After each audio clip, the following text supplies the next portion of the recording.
Hi friends, welcome to கப்பி world. இன்றைக்கி நான் மீனுக்கு ஃபுட்டு போடலான்னு திறந்து பார்க்குறேன். ஒரு மீன் இப்படி மலர்ந்து கிடந்துச்சு. என்னடா பண்ணேன்னு அப்படின்னு யோசிச்சு பார்க்கும்போது தான் எனக்கு ஒரு ஞாபகம் வந்துச்சு.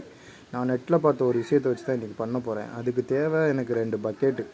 அதில் ஒரு பக்கெட்டில் கொஞ்சோண்டு கல் உப்பையும் போட்டுக்கிட்டேன். போட்டாச்சு. இன்னொரு பக்கெட் இருக்குது. அந்த பக்கெட்டில் வந்து நம்ம குடிக்கக்கூடிய நல்ல தண்ணியை தான் யூஸ் பண்ணணும். அந்த தண்ணியோட அளவு எவ்வளோ இருக்கணும்னு பார்த்தீங்கன்னா, ஒரு அரை இஞ்சி இல்லைன்னா 1/4 இன்ச்சு தான் இருக்கணும். நான் இப்போ அரை இன்ச்சு எடுத்துருக்கிறேன். இந்த கல் உப்பு போட்ட பக்கெட்டில் வந்து நார்மலான சால்ட் வாட்டரே நான் யூஸ் பண்ணுறேன். அதுவும் அரை இன்ச்சு தான் இருக்கணும். இப்போ உப்பு போட்ட பின்ன உப்பை கொஞ்சம் கரைச்சி விட்டுக்கிடுவோம். இப்போ மீனை வந்து ஃபஸ்ட்டு நல்ல தண்ணி இதில் ஃபஸ்ட்டு போடுறோம். அதில் ஒரு 1 மினிட் கிடக்கட்டும்.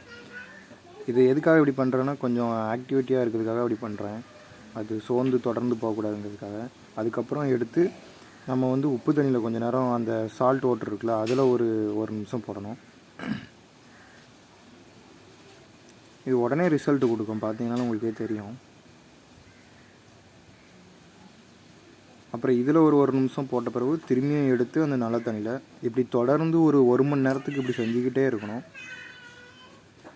இப்படி பண்ணுறதுனால என்ன நடக்குன்னு பார்த்தீங்கன்னா, மீனோட pH லெவல் குறைஞ்சிருந்தால் கூட அது திரும்பி மீனோட pH லெவலை அதிகப்படுத்தும்.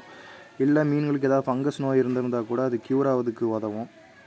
நான் 1 மணி நேரத்துக்கு மேலே இப்படி பண்ணிட்டேன். இப்போ நான் தொட்டியில் விட்ருக்கேன், பாருங்கள். இப்போ உங்களுக்கு பார்த்தாலே தெரியும், ஃபஸ்ட்டு இருந்த நிலைமைக்கும் இப்போ இருக்கிற நிலைமைக்கும்.